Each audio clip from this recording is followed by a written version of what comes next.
Hey guys, Georgia here with the Condo Group.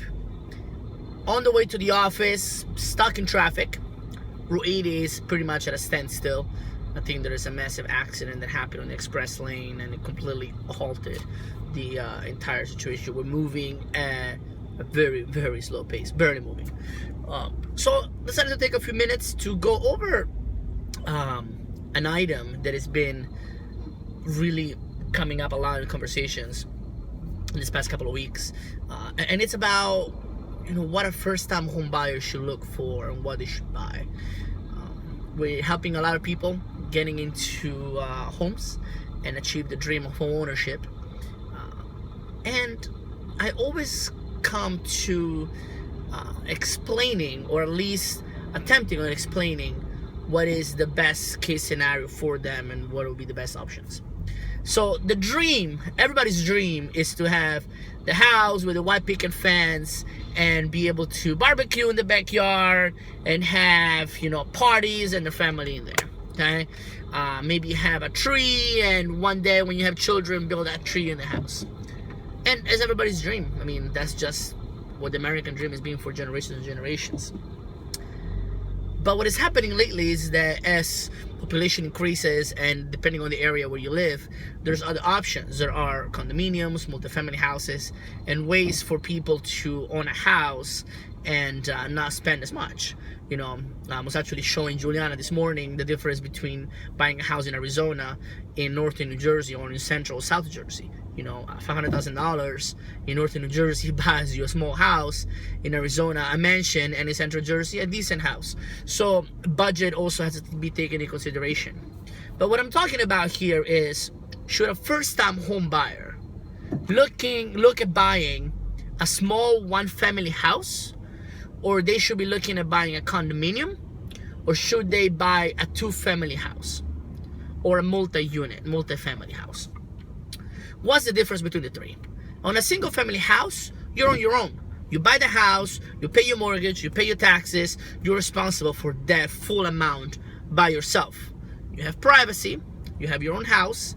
In many cases, you do have, some space in between the properties.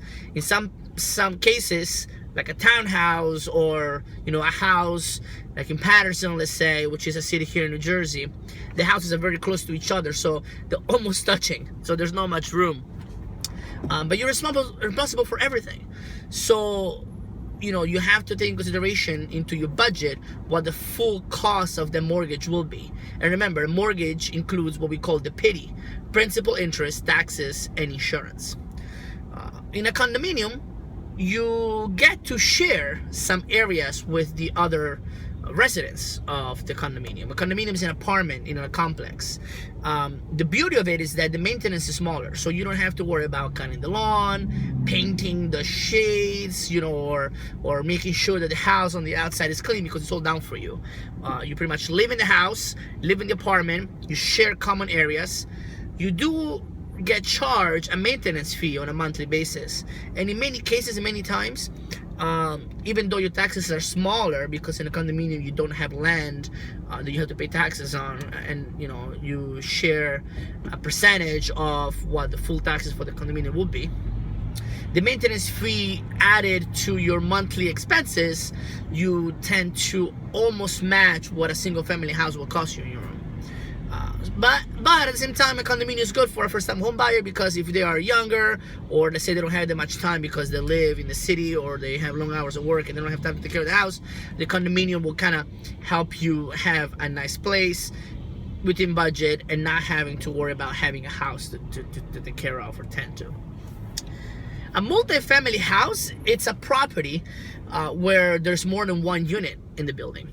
So let's say you buy a house with 2 apartments. There's a 2-family house, or a house with 3 apartments, 3 family, or 4 apartments as a 4-family house, okay?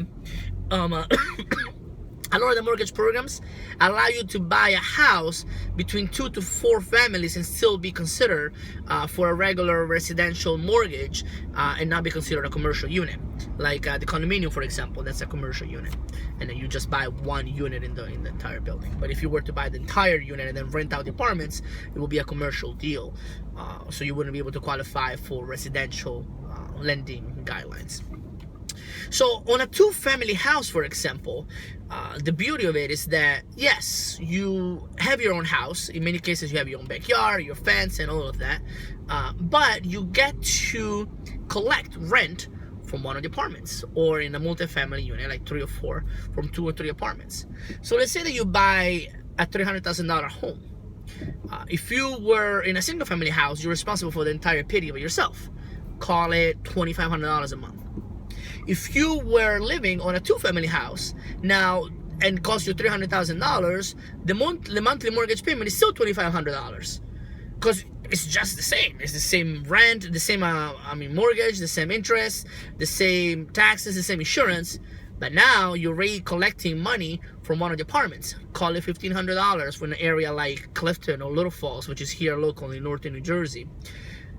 You're left with $1,000 a month. So if you were renting an apartment, it might cost you $1,500 for the same second floor. Now you're paying less than if you were renting an apartment. You own the house, and they're helping you pay for the mortgage. If you live by yourself, you are paying for the entire $2,500. In a two-family house, you're paying only for $1,000. The rest is being paid by the tenant. Now in 2 or 3 years, when the market gets better, you might want to sell the house, you might want to refinance and get some cash out and buy something else, or your job, you might get a promotion, you might go up and make more money. You can always go and buy another house, a single family house for yourself, but now you have cash coming in every month from the two-family house that you bought as a first-time home buyer. So my suggestion to people is this: if you're buying a house, look at a two-family house or a multi-unit property as your first investment. This is Giorgio with the Culinary Group. Check us out on Facebook, culinarygroup.com, or just like our page, share this video. Talk to you soon. Ciao.